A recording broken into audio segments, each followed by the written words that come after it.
Hi, my name's Marquessa.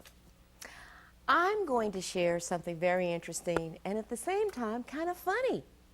It's about something that happened to me when I was, I believe, about 7 years old. I was always a very, very active kid, always getting into things.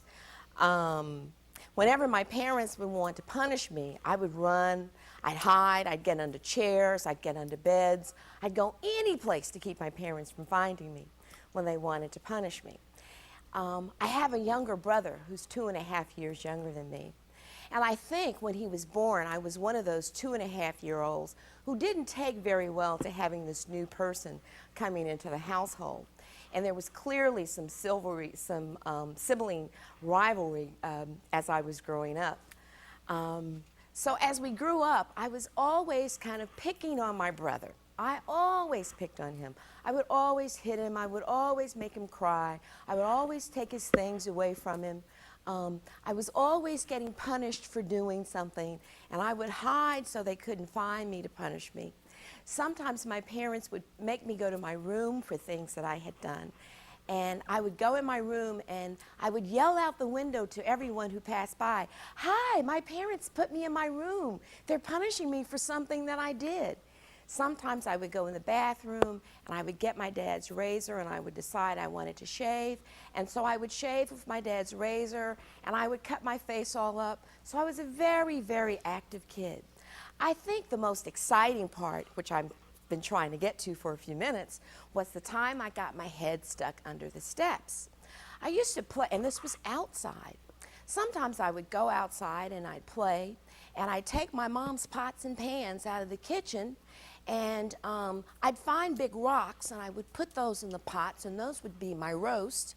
And then I would go and I would find grass and all kinds of things, and I would put those in the smaller pots, and those would be my vegetables. And then I'd find some smaller rocks and put them in another pot, and those would be my potatoes. And then I would mix some mud with water, and that would be my gravy over my roast in the big pot. And then, I'd take some more mud and mix it in with the rocks, and that would, with the smaller rocks, and that would be my gravy over my potatoes.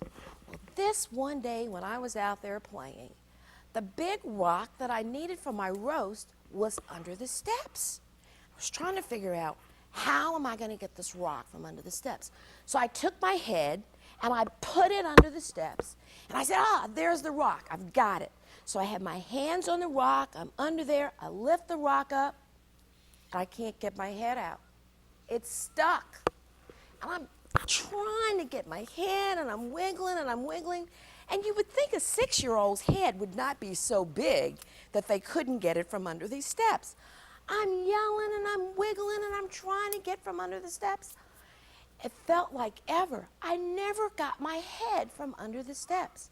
So I had to wait for my mom to come looking for me, and she found me with my head stuck under the steps. I'm crying and I'm saying, "Mommy, help, I can't get out." My mom is trying to get my head from under the steps. And by this time, I'm just so panicked. And she's panicked because she can't get my head out. So there I am, stuck under those steps. So then my mom calls a neighbor who comes over, and between the two of them, they get me out of the steps. Well, you would think that my mother would be so scared that she would not have fussed at me. As usual, I got fussed at for doing something else I had no business doing. And in addition to being fussed at because I had my head stuck under the steps trying to get this rock for my roast, my mother saw all of her pots and pans outside. And she was furious because I had taken her pots and pans and I had mud and rocks in one and weeds and grass and all kinds of things in another one. So that's kind of the story, the most special thing that happened to me.